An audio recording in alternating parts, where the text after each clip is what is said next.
울릉공항의 최신 항공사진에서 가장 먼저 보이는 것은 활주로가 아니라 섬의 지형이 통째로 바뀌고 있다는 사실입니다. 바다 위에 길이 드러났고 가두봉 일대의 산은 잘려나갔으며 잘려나온 암석은 다시 바다를 메우는 재료가 되었습니다. 이것은 단순한 지방공항 공사가 아닙니다. 울릉도의 하늘길을 만들기 위해 산 하나를 깎고 바다를 막고 해상에 활주로를 얻는 초대형 토목 작전입니다. 지금 온라인에서는 울릉공항 활주로 공정률이 87%에 도달했다는 말이 빠르게 퍼지고 있습니다. 그러나 여기서 반드시 짚어야 할 부분이 있습니다. 최근 공개 보도 기준으로는 2026년 5월 말 울릉공항 전체 공정률이 78.1%로 제시됐고 일부 현장 사진에서는 활주로 윤곽이 거의 완성 단계처럼 보입니다.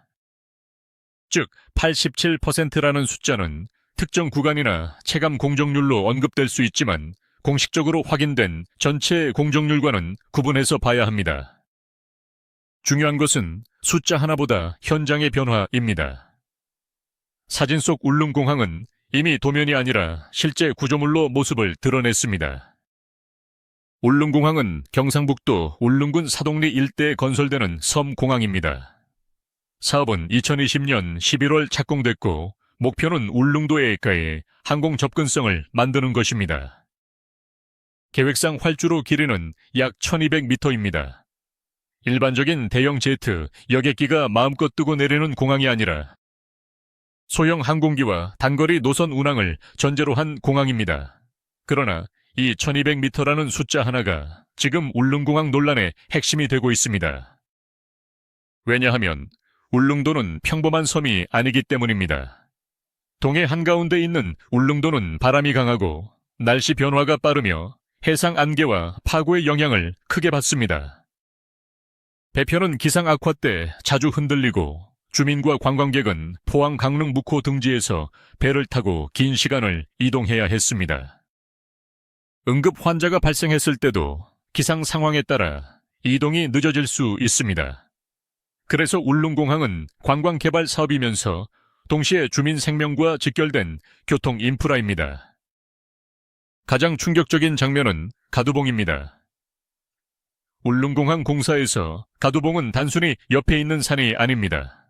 이 산은 공항 건설을 위한 핵심 재료 공급원이자 공항 부지 확보를 막고 있던 거대한 장애물이었습니다. 공사 계획상 가두봉 절취 물량은 약 912만 세제곱미터 규모로 알려져 있습니다. 2026년 5월 말 기준으로 약 648만 세제곱미터가 처리됐고 이는 약 71.3% 수준입니다. 눈으로 보면 산이 깎인 것이지만 공학적으로 보면 활주로를 만들기 위한 거대한 골자의 생산과 지형 개조가 동시에 진행된 것입니다. 잘려나온 암석은 버려진 것이 아닙니다. 울릉공항의 또 다른 핵심은 해상 매립입니다. 매립 계획 물량은 약 827만 세제곱미터 규모로 알려져 있으며 2026년 5월 말 기준 약 511만 세제곱미터가 진행돼 약 61.8% 수준에 도달한 것으로 보도됐습니다. 산을 깎아 바다를 메우고 그 위에 활주로와 계류장 공항 시설을 올리는 방식입니다. 그래서 최신 항공사진에서 보이는 활주로, 윤곽은 콘크리트만의 결과가 아니라 산과 바다를 동시에 다룬 결과입니다. 공항이 특별한 이유는 여기서 끝나지 않습니다. 해상공항의 안정성을 확보하려면 파도를 막아야 합니다. 이를 위해 대형 케이슨 구조물이 투입됐습니다. 케이스는 바닷속에 놓이는 거대한 콘크리트 구조물로 방파제와 같은 역할을 합니다. 울릉공항 공사에는 총 30함 규모의 케이슨이 거치되는 것으로 알려졌고 개별 구조물은 높이 약 27.5m, 중량 약 1만 6천 톤급으로 언급됐습니다. 이 숫자가 의미하는 것은 분명합니다. 울릉공항은 작은 섬 공항처럼 보이지만 실제 시공 난도는 대형 항만공사와 해상 활주로 공사를 결합한 수준입니다. 이제 가장 뜨거운 질문이 나옵니다. 활주로는 정말 1200m로 충분한가입니다. 기존 계획은 1200m급 활주로입니다. 그러나 지역사회와 일부 전문가들은 1500m급 확장을 요구해왔습니다. 이유는 단순합니다. 울릉도의 바람 기상, 해상 환경을 고려하면 항공기 운항에 더 큰 안전 여유가 필요하다는 것입니다. 특히 80서급 항공기 운항을 안정적으로 고려하려면 1200m보다 긴 활주로가 필요하다는 주장이 반복돼 왔습니다. 최근 항공사진이 공개되면서 확장 가능성에 대한 관심도 커졌습니다. 사진상으로는 활주로, 주변부와 매립 구간의 윤곽이 예전보다 훨씬 뚜렷해졌고, 일부에서는 가두봉 왼쪽 해역과 주변 수심 조건을 근거로 추가 확장 가능성을 거론합니다. 하지만 여기서 단정은 위험합니다. 현재 핵심은 확장이 확정됐다는 것이 아니라 공사가 이 정도로 진행된 시점에서도 1200m 활주로가 미래 수요와 안전 기준을 충분히 감당할 수 있느냐는 논쟁이 계속되고 있다는 점입니다. 울릉공항이 완성되면 울릉도의 시간표는 완전히 바뀝니다. 지금까지 울릉도는 사실상 배편 중심의 섬이었습니다. 배가 끊기면 관광객도 주민도 물류도 응급 이동도 모두 영향을 받았습니다. 공항이 열리면 육지와 울릉도를 잇는 이동 방식이 바뀌고 관광산업은 더 큰 변화를 맞게 됩니다. 숙박식당, 렌터카, 해양관광지역, 특산물 유통까지 연쇄 효과가 발생할 수 있습니다. 울릉도 경제가 계절과 날씨에 묶여있던 구조에서 조금씩 벗어날 가능성이 생기는 것입니다. 군사적 의미도 무시할 수 없습니다. 울릉도는 동해 한가운데에 있는 전략적 위치의 섬입니다. 공항이 생긴다는 것은 전투기 기지를 만든다는 뜻은 아닙니다. 그러나 국가의 접근성, 재난 대응 해상 사고, 대응, 긴급 수송, 공공행정의 속도는 분명히 달라집니다. 독도와 동해 해역을 둘러싼 상징성과 지리적 민감성을 고려하면 울릉공항은 단순한 관광공항을 넘어 국가 존재감을 강화하는 인프라로 해석될 수 있습니다. 하지만 장밋빛 전망만 말할 수는 없습니다. 울릉공항은 비용 환경 안전이라는 세 가지 부담을 동시에 안고 있습니다. 산을 깎고 바다를 메우는 방식은 자연 훼손 논란을 피하기 어렵습니다. 해상 매립지는 파도와 치마 태풍 영향까지 장기간 관리해야 합니다. 활주로가 짧으면 운항 가능한 항공기 종류가 제한되고 기상이 나빠질 때 결항률이 예상보다 높아질 수 있습니다.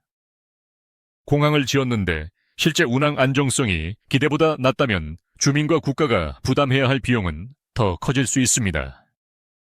그래서 지금 울릉공항을 보는 핵심은 하나입니다. 공정률이 78.1%인지 특정 구간이 87%에 가까운지보다 더 중요한 것은 이 공항이 완공 이후 어떤 성능을 내느냐입니다. 활주로 1200m로 충분한지, 1500m 확장이 필요한지, 해상 매립 구조물이 장기적으로 안정적인지, 강풍과 악천후 속에서도 실제 운항률을 확보할 수 있는지가 관건입니다. 최신 항공사진은 분명한 메시지를 던지고 있습니다. 울릉공항은 더 이상 상상 속 계획이 아닙니다. 바다 위 활주로는 이미 윤곽을 드러냈고 가두봉의 변화는 공사가 되돌리기 어려운 단계에 들어섰다는 것을 보여줍니다. 산 하나를 깎아 바다를 메운 이 공항은 울릉도의 미래를 바꿀 수 있습니다. 그러나 동시에 한번 완성되면 쉽게 고칠 수 없는 국가 인프라이기도 합니다. 결국 울릉공항의 진짜 승부는 개항식 날이 아니라 첫해 운항 성적표에서 결정될 것입니다. 기상이 나빠도 버틸 수 있는가? 주민의 응급 이동을 실제로 줄일 수 있는가? 관광객 증가가 지역 경제에 도움이 되는가? 1200m 활주로가 충분하다는 판단이 맞았는가? 아니면 처음부터 1500m를 봤어야 했다는 비판이 다시 터져 나올 것인가?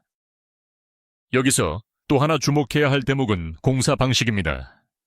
내륙공항은 땅을 고르고 포장하면 큰 틀이 잡히지만 울릉공항은 순서가 완전히 다릅니다. 먼저 바다를 막아야 하고 파도를 버틸 외곽 구조물을 세워야 하며 그 안을 채워 넣어야 합니다. 그 다음 치마와 다짐을 확인하고 그 위에 활주로와 유도로, 계류장, 여객 터미널을 올려야 합니다. 한 단계라도 늦어지면 전체 일정이 흔들릴 수밖에 없습니다. 그래서 항공사진에서 활주로 모양이 보인다는 것은 단순한 포장 진척이 아니라 해상 기반 공사가 일정 수준 이상 올라왔다는 신호로 해석됩니다. 개항 목표 역시 계속 주목받고 있습니다. 초기 기대와 달리 공사 난도가 높아지면서 개항 시점은 2028년 목표로 언급되고 있습니다. 섬 지역 공사는 육상 공사보다 변수가 많습니다. 자재 반입, 해상 운송, 기상 대기 파도 바람 장비 운영 시간이 모두 제한됩니다. 특히 1만 6천 통읍 케이슨을 다루는 공정은 단순히 큰 장비를 가져오면 끝나는 작업이 아닙니다. 제작, 예인 거치, 수중 안정화까지 모두 정밀하게 맞아야 합니다. 울릉공항의 공정률이 숫자로만 보이지 않는 이유가 바로 여기에 있습니다. 활주로, 확장 논쟁도 단순히 더 길게 만들자는 감정적 요구가 아닙니다. 항공기는 이륙할 때 무게 온도, 바람 활주로 표면 상태에 따라 필요한 거리가 달라집니다. 착륙할 때도 젖은 활주로 배풍, 돌풍이 있으면 필요한 안전 여유가 커집니다.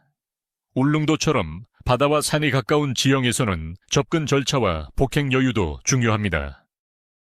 1200m 활주로가 법적 기준에 맞는다고 해도 실제 운항에서 결항률이 높아지면 공항의 가치가 줄어듭니다. 그래서 1500m 주장은 더 큰 항공기를 위한 욕심만이 아니라 악천후 속 안정성을 높이자는 주장으로 볼 수 있습니다. 또한 공항이 완공되면 울릉도 관광 수요가 급증할 가능성이 있습니다. 배편 중심 구조에서는 일정이 날씨에 묶여 있었고 짧은 일정의 관광객은 접근 자체가 부담이었습니다. 항공편이 열리면 하루 이동권이 형성되고 수도권과 영남권 관광객의 선택지가 달라질 수 있습니다. 그러나 관광객이 늘면 쓰레기 하수, 도로 혼잡, 숙박 가격 상승 같은 부담도 함께 따라옵니다. 공항 하나가 섬 경제를 살릴 수 있지만 준비가 부족하면 섬의 생활 환경을 압박할 수도 있습니다. 따라서 울룰릉 공항은 완공만으로 평가할 수 없습니다.